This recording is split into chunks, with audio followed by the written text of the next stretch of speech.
Good morning, everybody. It's Danny and Wanda back from Deepsouth Homestead. Guys, for the last, seems like forever, but for the last over a week, Wanda and I have been getting up at 4:30 in the morning and running, feeding the animals, and heading out, gathering 6 meat birds a morning. Some mornings 5, some mornings 6, depends, because we don't have a lot of freezer space, refrigerator space, let's put it that way, to chill our meat birds. We didn't have our cooler finished at that time like we needed to, and we've been sticking them in the refrigerator for 2 days to let them rest. We tried one day, and I just didn't feel like he was tender enough at 1 day, so we left them 2 days.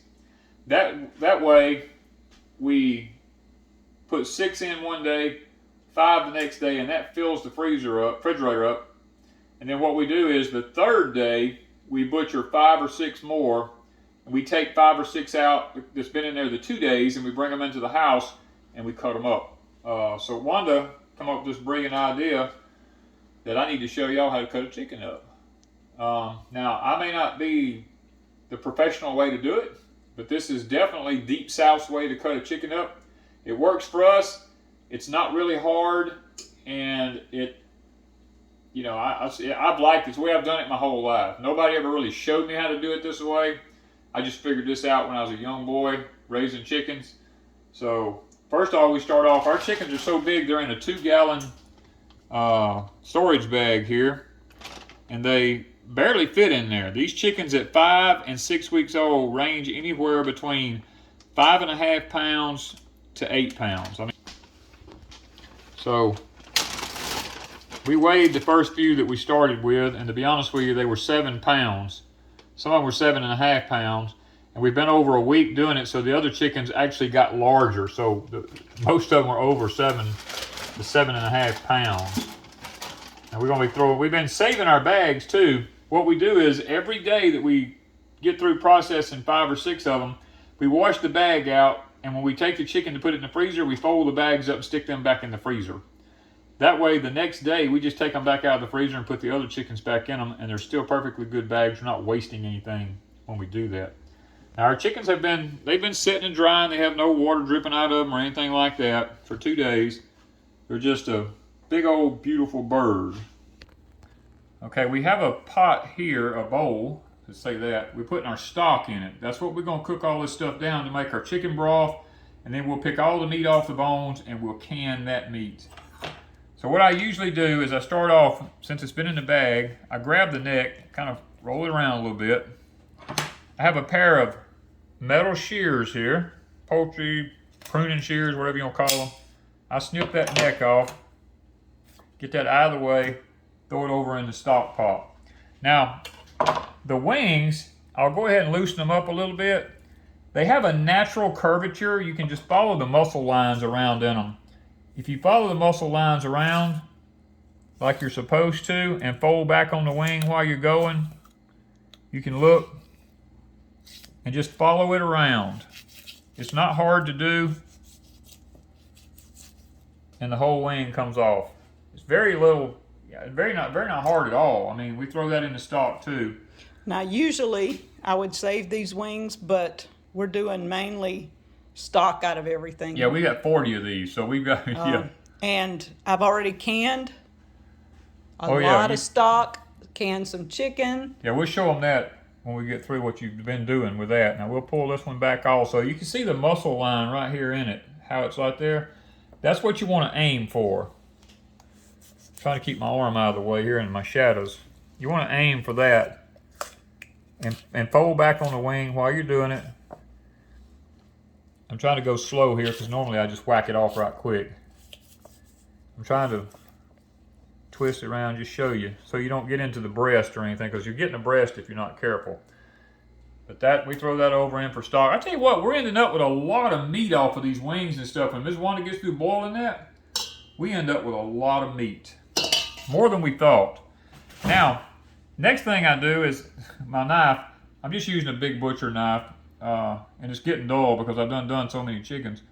But I start right along the side of the backbone, and I make me a line right through here.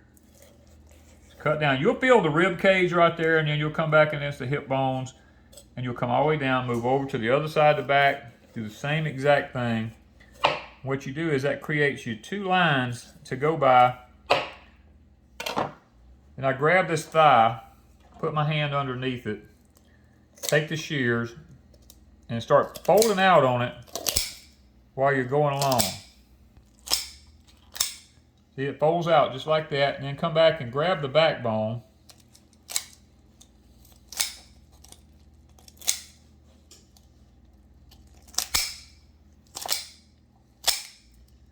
And right when I get to the end, I stop and I hold on to it and I pull up,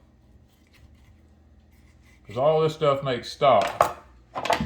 Then I take the backbone, because it makes it so much easier in a pot. We go ahead and just whack it in half. We've learned it cooks a lot faster and a lot easier in a pot.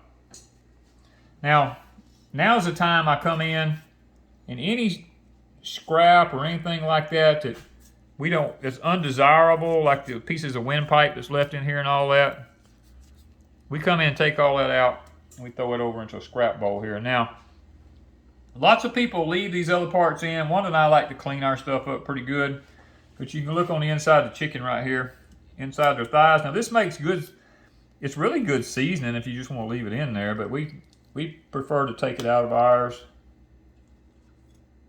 and we just throw all that in a pot. They make great food for a dog or something to that nature if you have a dog or something you want to feed. Now I don't have they make a tool for this. It's called a lung tool. It's like a little forked thing. It reaches up in amongst the ribs. But I just take the knife and just kind of roll them like this, and that's the lungs. I roll the lungs out of there, and you can pull them out, throw them over to the side. And we'll do the same thing on the other side. I'll just take the tip of the knife, and we pull the lungs out. We want to get all this out of there. And that kind of cleans the bird up to where it's not, doesn't have a lot of mess in it. We like our stuff to be pretty clean.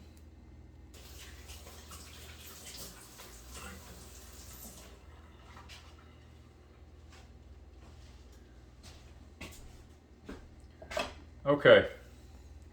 You can tell this chicken was getting a little cold in the refrigerator because of the color. You can see the white and the dark here. He was getting a little bit on the cold side. But what I do is I take my knife and I start on one side of the breastbone, and I make me a line down that side of the breastbone. You're going to hit the wishbone right here, and then you're going to hit the breastbone all the way down till you get to the bottom there. And then I'll come over here, grab the leg.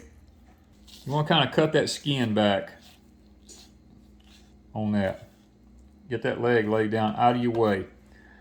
Now you want to grab this, and you want to, it's like filleting a fish. You just kind of want to follow the natural contour of the chicken's breastbone in there. When you come along, now lots of times right here, this wishbone, you just have to, you got to cut it. Now, some people like to leave it together. Some people like to leave it together. I take mine out, and I just keep filleting. It's just like filleting a fish. I just keep coming right on down, because I like to keep as much meat on the breast as possible. Now when you get to this point right here, that wishbone is going to be like right here.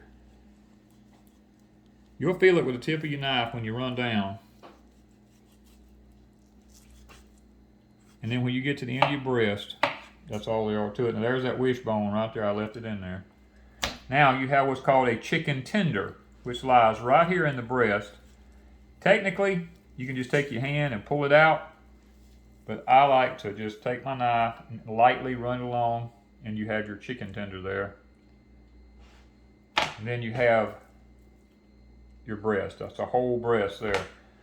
Then I'll come back on the other side, and we'll cut down, do the same exact thing here.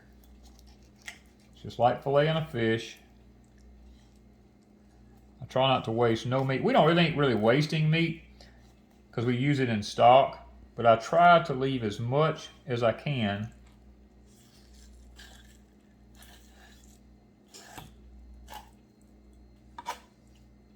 on the breast, because Wanda loves to grill breasts and stuff like that. Now this stir fry, yeah. Now this side's a little bit more difficult to get the wishbone out of because it's got that end on it. And you gotta kind of run your knife along in there, and my knife's against the bone right now. I'm having to move it around until I find the end of it. There it is right there.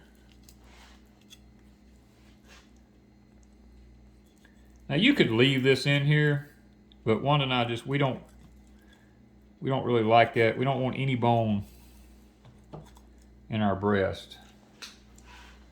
And then you just come right along here, you hold up on it like this right here, and it just cuts right off. Now,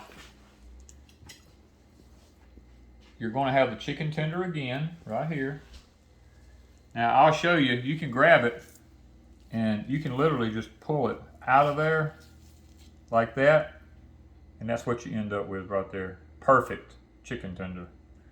We're going to lay that back there, and then again, you got the whole breast. Okay, Ms. Wanda puts them into a quart freezer Ziploc bag. She writes on it what it is, the date that we done it. I mean, she has those in the chicken tenders. We usually put 4 to 5 of them per bag, because that's about what it takes to make a couple of meals for me and Ms. Wanda. Now we come back to our bird. What we have here is we have just a breastbone and a rib cage, and I just take my knife. There's actually no more bones hooked to the thighs. Kind of where you can see it. There we have a thigh. You come over here, same exact thing. You just follow the rib cage along. You can hold it up. There's actually no bone there. Get to the skin. And then we have just a rib cage. We throw that over in the stock pot. That's going to be cooked for stock. And now we have 2 beautiful thighs and legs. We have the whole chicken right here now. We do this way because when we put it in the freezer, it takes up a lot less room, and then when you take the bird out, you don't have to wait for it to thaw out, to cut it up and all that kind of stuff. It's already pre-cut, pre-done. If you want to stir fry something, the breast is already there where you can strip it up, stir fry it. The chicken strips are ready to go. The thighs are ready to go. I mean, and what we do is, like I said, every day we process 5 or 6 chickens. Ms. Wanda goes ahead and she boils all this down, and we let it set for a little while. I come in usually and pick the meat off the bones. And when she boils this down, let me say this. Because we have so many onions and peppers, Ms. Wanda adds a pile of onions and peppers in with the chicken stock while we're cooking it down. And what we end up with is the broth that comes out of it is seasoned chicken broth. When we strain it, it's already pre-seasoned. We don't have to do any seasoning to it.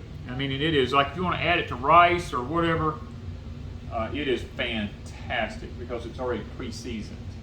So that's, guys, that's where, now we have jars of just the stock where we pick the meat off the bones and Ms. Wanda canned them, but she gung-ho about taking that stuff down to the cellar and keeping it down there.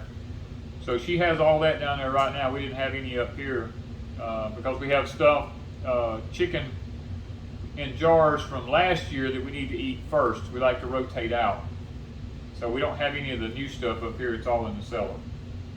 But that's basically about all there is to it, guys. Now you can take this right here where we're picking all the lungs and the intral parts that's left over out, and you can boil that, and you can feed it to your pets. I mean, they love to eat that. So it's good for that. You're not wasting anything, really. But this basically is how we do our chickens here at Deep South Homestead. Now, turkey will be exactly the same process. It won't do anything any different. The only difference that we might do with the turkey is that where these chickens are weighing around 7 to 8 pounds, the larger ones, the turkeys are going to be anywhere between 20 to 30 pounds. The only difference we'll do is we will cut the breasts up in smaller pieces rather than put the whole breast in bags, because we're not going to eat a whole side of a breast at one time. We ended up with only 3 of our meat turkeys actually made it, so we'll be processing them. I'm going to probably say another 6 weeks from now, and we'll have them in the freezer, and that'll probably do me and Miss Wanda for the rest of this year and probably part of next year on our meat supply. So I also have a half of one I'm cutting up in the oven here in a Dutch oven for lunch and supper tonight. So we're kind of looking forward to that. It's not one of our fresh chickens. It's one we had in the refrigerator for 2 days already. So it'll be good and tender, falling off the bone. Plus we will be having, y'all know us here at Deep South Homestead, we'll be having fresh potatoes and fresh onions and fresh squash and all that kind of stuff. We actually got a few tomatoes coming in now. And fresh okra. I got We enough do. to We fry have- okra. Yep, we got enough to fry some okra. As a matter of fact, I probably got to go back this morning and finish picking some more of it. So all this stuff is beginning to come in, and we're able to eat fresh and not have to go into our canned stuff. That's what we're anxiously, that's our goal here at Deep South Homestead, is to eat fresh every day, and the surplus we can, so that in times we don't have the fresh, we can fall back on the canned stuff. So thank you guys once again from Deep South Homestead.